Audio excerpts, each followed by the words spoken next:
Hello friends, कैसे हैं आप सब।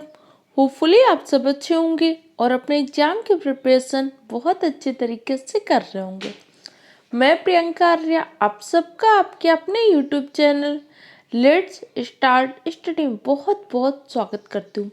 अगर टीचर बनना आपका सपना है तो इस वीडियो को स्किप मत करना, क्योंकि इसमें हम क्या कर रहे हैं, पेडागोजी को, सीडीपी, बाल विकास व शिक्षण शास्त्र को पूरा बेसिक से लेकर एडवांस लेवल तक डिस्कस कर रहे हैं।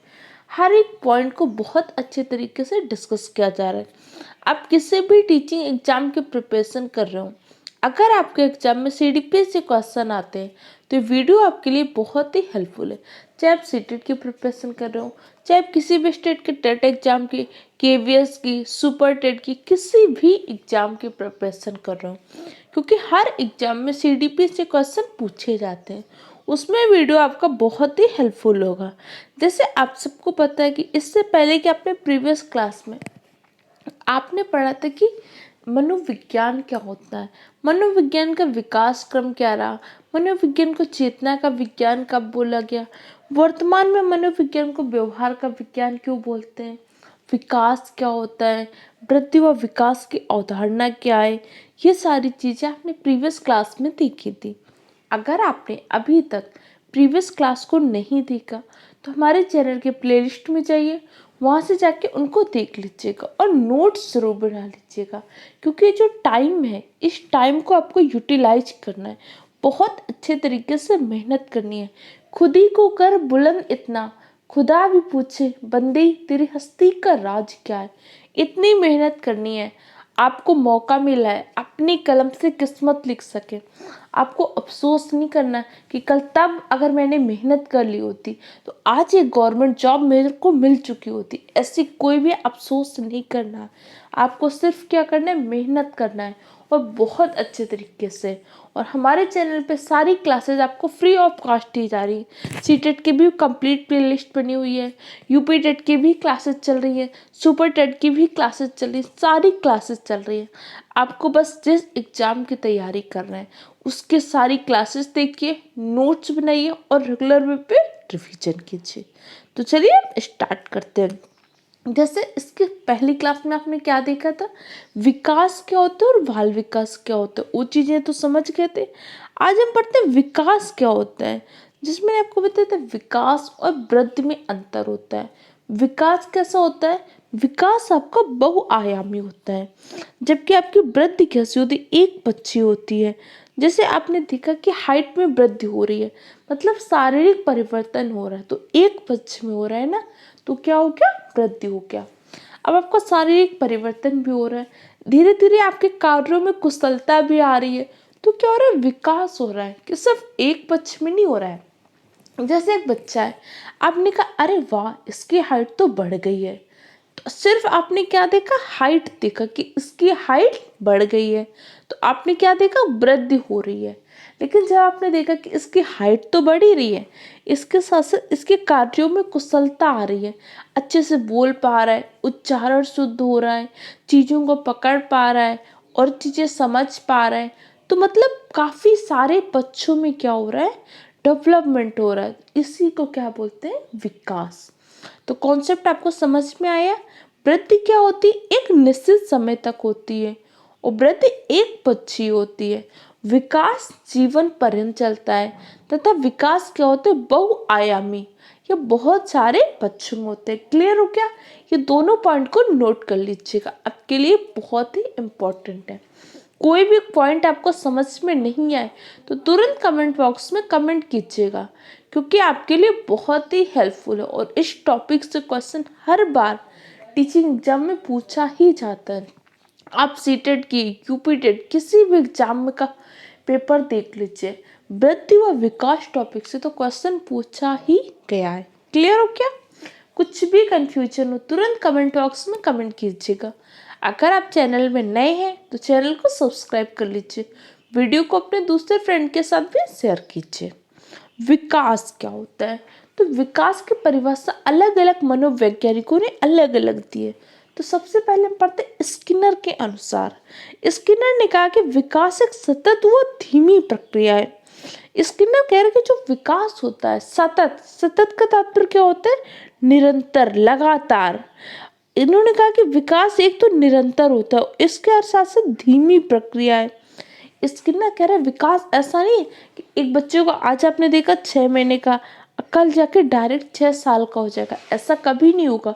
विकास निरंतर होता है लेकिन बहुत ही धीमी प्रक्रिया से, धीमे धीमे धीमे धीमे होता है।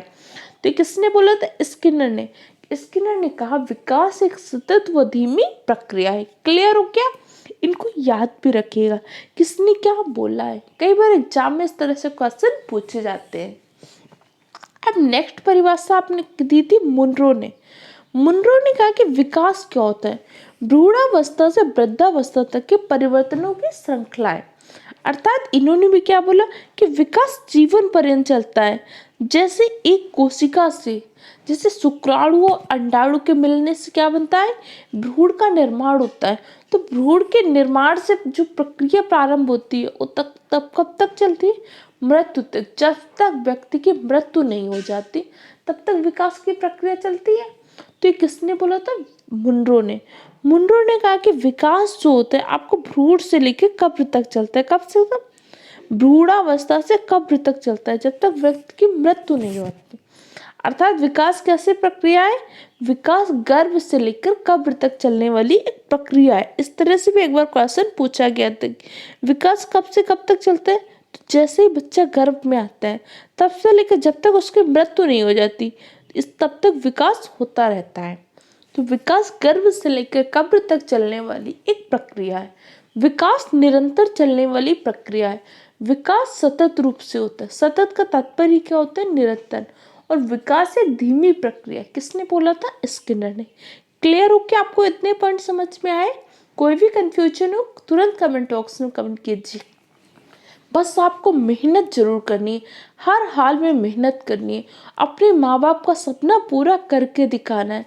जो आपके पड़ोसी रिश्तेदार जो बोलते थे नहीं आपसे नहीं हो पाएगा, उनको दिखाना है कि एक गवर्नमेंट जॉब लेके तो आपको दिखाना ही है। इसलिए हर हाल में मेहनत की। अब नेक्स्ट परिभाषा आप देखते हैं हरलॉक की। हरलॉक ने क्या परिभाषा दी थी? इन्होंने कहा कि विकास नई आकृतियों व योग्यताओं का जन्म है। उन्होंने कहा जो विकास होता है उससे क्या होता है? एक नई आकृति बनती है, नई योग्यता का विकास होता है। जैसे एक बच्चा बहुत छोटा होता है, जब बच्चे का जन्म होता है सर्वावस्था में होता है तो बच्चे के हाथ पैर कितने छोटे होते हैं, बच्चा कितना छोटा हो, धीरे धीरे क्या होता है? उसका विकास, उसका शारीरिक परिवर्तन होता है, उसका होता है मानसिक परिवर्तन, उसके कार्यों में आती है कुशलता। तो कहीं ना कहीं एक नई आकृति बन रही है ना। इसी प्रकार नई योग्यताओं का भी जन्म होता है। जब बच्चा बहुत छोटा होता है तो कुछ लिख पाता है? नहीं लिख पाता, धीरे धीरे लिख पाता है। और आज आप इतने कुशल हो चुके हैं कि बहुत स्पीड से लिख पा रहे हैं। आज आप 2 कौशल एक साथ कर पा रहे हैं, श्रवण कौशल भी कर पा रहे हैं और लेखन कौशल भी कर पा रहे हैं। आप मेरी बात को सुन रहे हैं तो आप कौन सा कौशल का प्रयोग कर रहे हैं? श्रवण कौशल का। इसके साथ आप लिख पा रहे हैं तो आप कौन से कौशल का प्रयोग कर रहे हैं? लेखन कौशल का। अभी आप अपने बगल में एक छोटे से बच्चे को बैठा के देखिए, आप वो क्या ऐसा कर पाएगा? नहीं कर पाएगा। क्यों? क्योंकि अभी उसके इन कौशल का विकास नहीं हुआ। इसीलिए कहते हैं विकास क्या है? नई आकृतियों व योग्यताओं को जन्म, नई नई योग्यताओं को जन्म हो रहा है। किसके माध्यम से? विकास के माध्यम से। ये परिभाषा किसने दी? आपके हरलॉक महोदय ने। क्लियर हो क्या? इतने पॉइंट समझ में आए? कोई भी कंफ्यूजन हो तुरंत कमेंट बॉक्स में कमेंट कीजिए। ओके, चलिए हमारी नेक्स्ट परिभाषा देखते हैं। नेक्स्ट परिभाषा आपके वुडवर्थ के अनुसार। वुडवर्थ क्या बोलते हैं और वुडवर्थ की जो डिफिनीशन बहुत इंपॉर्टेंट है। ये कह रहे विकास जो है वंशानुक्रम व वातावरण का क्या है? गुणनफल है। इस पॉइंट को याद रखिएगा। क्या है? विकास वंशानुक्रम व वातावरण का गुणनफल है। उन्होंने कहा विकास में वंशानुक्रम व वातावरण दोनों की महत्वपूर्ण भूमिका होती है। जैसे किसी बच्चे का वंशानुक्रम से आनुवंशिक गुणों से बहुत अच्छा मिले सॉरी, लेकिन आनुवंशिक गुणों से तो उसे बहुत अच्छा मिल गया, ठीक है, लेकिन अगर उसको नहीं मिला अच्छा वातावरण तो बच्चे का पूर्ण रूप से विकास नहीं हो पाएगा।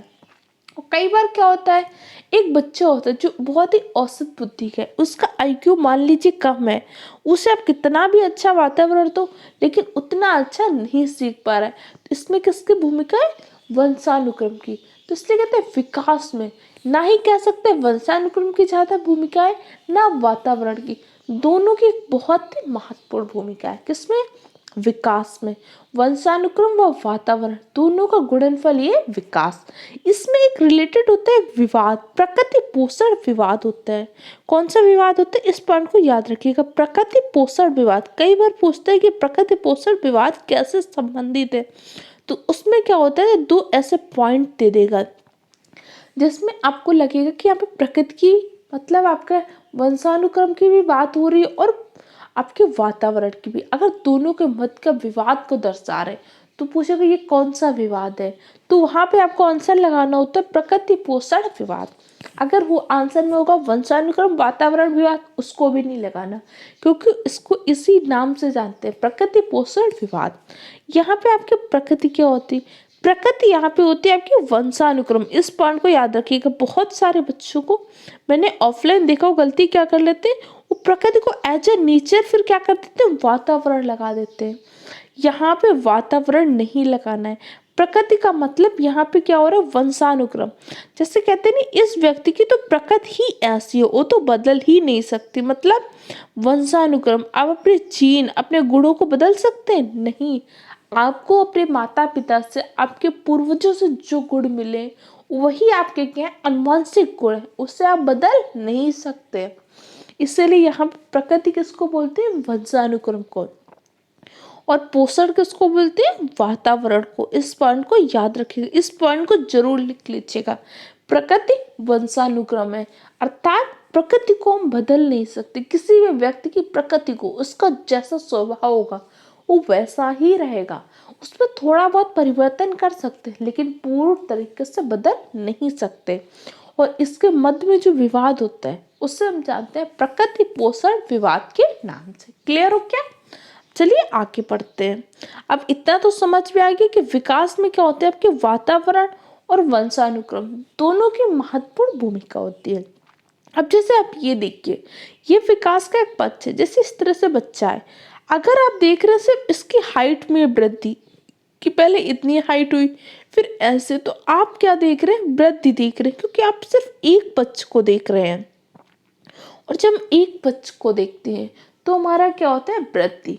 और वृद्धि एक निश्चित समय तक होती है, लेकिन आप देख रहे हैं हाइट तो बढ़ ही रही, साथ साथ में उसका संज्ञान बढ़ रहा है, सोचने की क्षमता बढ़ रही, उसके कार्यों में कुशलता बढ़ रही, चिंतन करने की शक्ति बढ़ रही, उसकी मानसिक संक्रिया में वृद्धि हो रही, उसके संज्ञानात्मक विकास हो रहा है। मतलब अलग अलग क्षेत्र में अलग अलग विकास हो रहा है। तो ये क्या होता है, विकास होता है। ये दोनों पॉइंट आपके लिए बहुत ही इंपॉर्टेंट है। इस पर वृद्धि और विकास क्या होती है, प्रकृति पोषण विवाद क्या होते हैं, इन दोनों को तैयार ही कर लीजिए, क्योंकि हर बार एग्जाम में से क्वेश्चन पूछे ही जाते हैं। क्लियर हो क्या आपको। अब चलिए हम पढ़ लेते हैं वृद्धि और विकास होता क्या है, दोनों को एक साथ समझ लीजिए। कई बार इससे क्वेश्चन पूछे जाते हैं। वृद्धि, वृद्धि आपकी मात्रात्मक होती है और एक निश्चित समय तक होती है। मात्रात्मक कैसे होती है, वृद्धि का आप मापन कर लेते हैं ना, क्या इसकी वृद्धि कैसे, 2 सेंटीमीटर वृद्धि हुई है, 2 इंच वृद्धि हुई है, 2 फुट वृद्धि हुई है, ऐसे आप मात्रा बता देते हैं ना, कि इसमें अभी 5 लीटर ऑयल था, अब 2 लीटर और डाल दिया, तो ये क्या हो रहा है, मात्रा आप बता पा रहे हैं।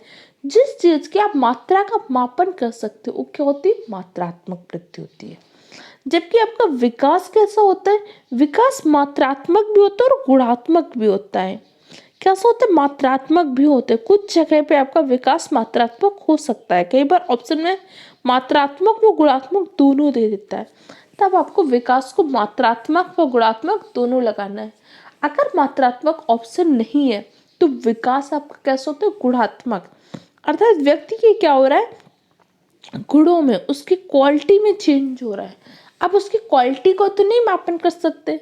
जैसे आपसे बोला गया आपके अंदर ईमानदारी का गुण बहुत ज्यादा है, तो क्या आप बता सकते हैं मेरे अंदर 2 सेंटीमीटर ईमानदारी, ऐसा कहेंगे, नहीं कहेंगे ना, क्या बता सकते हैं? जैसे मैंने बोला, आपके अंदर संघर्ष करने की क्षमता बहुत ज़्यादा है, क्योंकि आप इस टाइम पे क्लास ले रहे हैं, नोट्स बना रहे हैं, तैयारी कर रहे हैं। आपके अंदर लक्ष्य के प्रति जुनून बहुत अच्छा है। आप टीचर बनने के लिए हर तरीके से तैयार हैं, मेहनत कर रहे हैं। लेकिन क्या मैं ऐसे माप के बता सकती हूँ कि आपके अंदर 2 सेंटीमीटर जुनून है? ऐसा तो नहीं कह सकते ना, क्योंकि ये गुणात्मक है। इसके गुण को दर्शा सकते हैं कि आपके अंदर ये योग्यता है, आपके अंदर ये जुनून है, लेकिन मैं माप नहीं सकती ना। तो विकास कैसा होता है? गुणात्मक होता है। और विकास कब से कब तक चलता है? जीवन पर्यंत चलता है। जीवन पर्यंत का तात्पर्य आप क्या समझ सकते हैं? जैसे बच्चा गर्भावस्था में आता है, माँ की गर्भ में आता है, तब से लेकर विकास प्रारंभ हो जाता है, और जब तक उसकी मृत्यु नहीं हो जाती तब तक चलता रहता है। तो इन शॉर्ट हम क्या बोल सकते हैं? विकास गर्भ से लेकर कब्र तक चलने वाली एक प्रक्रिया है। क्लियर हो क्या? इतने पॉइंट समझ में आ गए आपको? और वृद्धि आपकी क्या होती है? एक निश्चित समय तक होती है।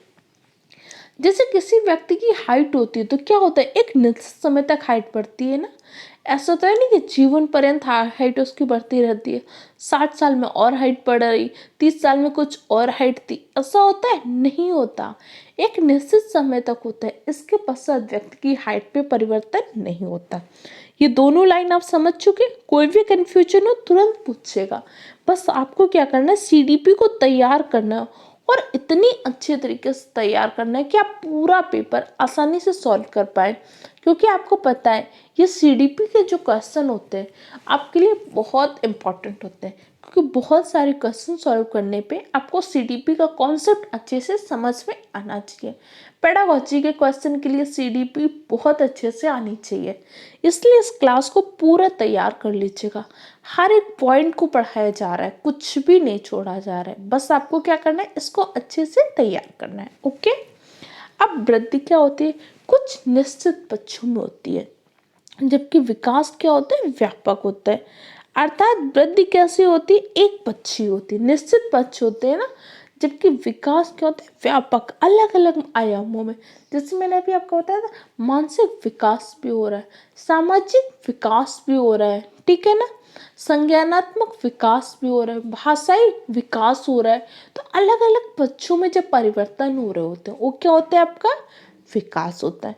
और वृद्धि क्या होती है? जब एक निश्चित समय तक एक निश्चित पक्ष में, जैसे शारीरिक लंबाई में परिवर्तन, वो क्या है? आपकी वृद्धि है। क्लियर हो क्या? इतने पॉइंट समझ में आए? नेक्स्ट देखते हैं। विकास आपका क्या होता है? गुणात्मक और मात्रात्मक दोनों होता है। विकास के क्या, गुणों का मापन नहीं कर सकते, लेकिन दिखा सकते हैं ना कि इसके अंदर ये गुण है, आपके अंदर ये गुण है। कुछ जगह पे आप उसका मापन भी कर सकते हैं। क्लियर हो क्या? और वृद्धि क्या होती है? मात्रात्मक होती है। वृद्धि का आप मापन कर सकते हैं। इस तरीके से जैसे आप देख सकते हैं वृद्धि क्या हो रही है। अगर आप सिर्फ हाइट के सीक्वेंस को देख रहे हैं तो आपने देखा कि उसमें क्या हो रही है? वृद्धि हो रही है। लेकिन देखा आपने, हाइट तो वृद्धि हो रही है, साथ साथ और भी गुणों में विकास हो रहा है। उसका सामाजिक विकास भी हो रहा है, नैतिक विकास हो रहा है, भाषाई विकास हो रहा है, अलग अलग पक्षों में। तो क्या होता है? विकास। क्लियर हो क्या? अब चलिए विकास का आप सिद्धांत समझ लीजिए, आपके लिए बहुत ही इंपॉर्टेंट है। कई बार एग्जाम में से क्वेश्चन पूछते हैं। तो विकास का पहला सिद्धांत है समान प्रतिमान का सिद्धांत। समान प्रतिमान का तात्पर्य क्या होता है? विकास का जो प्रतिमान होता है समान होता है। यहाँ पे कंफ्यूजन मत रखिएगा, विकास की गति की बात नहीं की जा रही। विकास की गति प्रत्येक व्यक्ति में अलग अलग होती है, लेकिन विकास का प्रतिमान समान होता है। प्रतिमान का तात्पर्य क्या है? आज किसी बच्चे का जन्म नहीं हुआ, फिर भी आप बता देंगे ना कि बच्चा सबसे पहले जाएगा गर्भावस्था में, बच्चा फिर जाएगा सहसावस्था में, उसके बाद बच्चा जाएगा बाल्यावस्था, फिर किशोरावस्था, फिर युवावस्था, तब बच्चा जाता है प्रौढ़ावस्था में। तो क्योंकि विकास का एक प्रतिमान समान है, ऐसा तो नहीं होगा अमेरिका के एक बच्चा सबसे पहले सहसावस्था में चला जाए बाद में गर्भावस्था में जाए, ऐसा होगा? नहीं होगा, क्योंकि विकास का एक प्रतिमान निश्चित है। हर व्यक्ति का विकास उसी प्रतिमान में होगा। ऐसा तो नहीं कि इंडिया में एक बच्चा हो रहा है और 9 माह के बाद बच्चे का जन्म हो रहा है, कहीं पे 6 माह में, कहीं पे 6 साल पे, ऐसा नहीं होता ना। एक प्रतिमान निश्चित होता है। अगला आपका कौन सा सिद्धांत है? निश्चित क्रम का सिद्धांत। विकास का क्रम क्या होता है? निश्चित होता है। कैसा होता है? विकास का क्रम आपका निश्चित होता है। आप हमेशा विकास का क्रम देखिए, निश्चित ही तो होता है कि बच्चा पहले शैशवावस्था में, फिर बाल्यावस्था में, फिर किशोरावस्था में, फिर युवावस्था में, फिर प्रौढ़ावस्था में, अर्थात विकास का क्रम कैसा होता है? एक निश्चित क्रम होता है। क्लियर हो क्या? अब चलिए अगला सिद्धांत देख लेते हैं, अविलोमिता का सिद्धांत।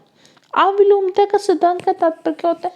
विकास आपका पुनः लौट नहीं सकता कभी भी। कभी ऐसा आपने सुना बच्चा किशोरावस्था के पश्चात पुनः से ऐसा अवस्था में आज नहीं आ सकता। विकास कभी उल्टा नहीं होता, विकास कभी उल्टा नहीं होता। इसे क्या बोलते हैं? विकास का अविलोमिता का सिद्धांत। क्लियर हो क्या? व्यक्तिक विभिन्नता का सिद्धांत। हर व्यक्ति के अंदर होती है व्यक्तिक विभिन्नता। क्या होती है व्यक्तिक विभिन्नता? प्रत्येक व्यक्ति वंशानुक्रम, वातावरण, किसी भी कारक से दूसरे से भिन्न है। लिंग, पोषण, किसी भी कारक से व्यक्ति एक दूसरे से भिन्न है। यही क्या होती है? उसकी व्यक्तिक विभिन्नता। विकास में भी चलती है आपकी व्यक्तिक विभिन्नता। क्यों? क्योंकि हर व्यक्ति के विकास की गति क्या होती है? अलग होती है। किसी व्यक्ति का शारीरिक विकास बहुत तेज, किसी का धीमे से हो रहा है, तो हर व्यक्ति का क्या होता है? विकास की गति अलग होती है, लेकिन विकास का प्रतिमान सबका समान होता है। क्लियर हो क्या? अगला सिद्धांत है आपका सरल से जटिल का सिद्धांत। विकास का क्रम कैसा होता है? विकास सरल से जटिल की ओर। पहले सरल सरल चीजें होती है, जैसे बच्चा एक छोटा हो, ठीक है, आप उसके सामने एक बॉल डालिए, ऐसे आपने बॉल डाली तो बच्चा क्या करता है? जब बहुत छोटा बच्चा होता है वो इस बॉल को क्या करता है? अपने पूरे हाथों से समेटने का प्रयास करता है, क्योंकि अभी उसे नहीं पता है कि इस बॉल को हम सिर्फ एक अपने हाथ का अंग, हाथ का प्रयोग करके उठा सकते हैं। वो क्या करता है? पूरी तरीके से उसे समेटने का प्रयास करता है जब बच्चा बहुत छोटा होता है, लेकिन धीरे धीरे वो सीख जाता है कि इसके लिए तो मैं सिर्फ एक हाथ की जरूरत है। वो क्या करता है? फिर हाथ से उठाने लगता है। तो मतलब बच्चा पहले सरल सरल चीजें सीखता है, फिर धीरे धीरे जटिल चीजें सीखता है। अगला क्या होता है? एकीकरण का सिद्धांत। विकास कैसा होता है? एकीकरण। विकास में क्या होता है? एकीकरण करता है बच्चा धीरे धीरे, अपने अंगों का एकीकरण, अपने अंगों को एक साथ चलाने का प्रयास करता है, फिर हाथ पैर को चलाने में सामंजस्य बैठाता है, धीरे धीरे अंगों का एकीकरण करने लगता है। ये क्या हो गया? आपके विकास के प्रमुख सिद्धांत जो आपके लिए बहुत ही इम्पोर्टेंट है। इसका एक सिद्धांत और देख लीजिए, मस्तोधुम्की विकास का सिद्धांत। ये अक्सर एग्जाम में पूछा जाता है। ये इसका तात्पर्य क्या होता है? आपका विकास कैसे होता है? सिर से पैर की ओर होता है।